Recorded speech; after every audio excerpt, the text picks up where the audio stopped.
Sur la ligne de production, des milliers de gélules et de comprimés s'entrechoquent. Dans cet entrepôt de 15 000 m², AVA conçoit, fabrique et expédie les comprimés.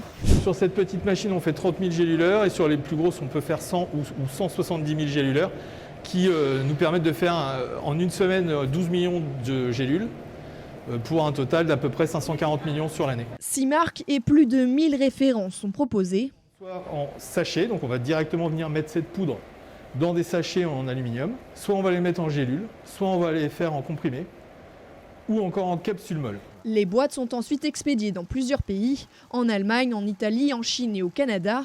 En France, ce sont 70 000 boîtes AVA qui sont vendues chaque jour en pharmacie pour le stress, la digestion ou encore le sommeil.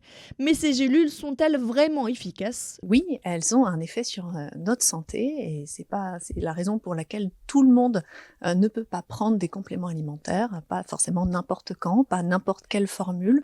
Alors évidemment, toutes les personnes qui souffrent d'une pathologie, qui suivent un traitement prescrit par leur médecin, doivent demander, évidemment même en l'absence de contre-indication, doivent demander l'avis de leur professionnel de santé. Ces compléments alimentaires, utilisés notamment pour pallier certaines carences nutritionnelles, sont à prendre avec précaution et en respectant les doses journalières recommandées, insiste de son côté l'Agence nationale de sécurité sanitaire.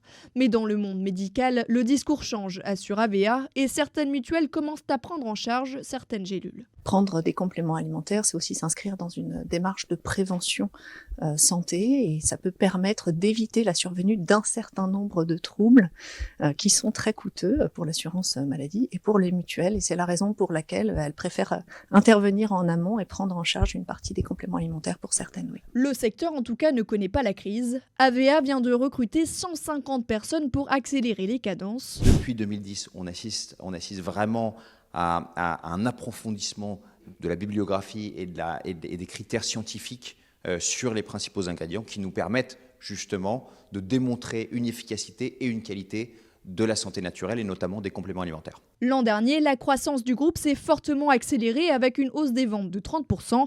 Objectif, atteindre les 500 millions d'euros de chiffre d'affaires d'ici à 2027.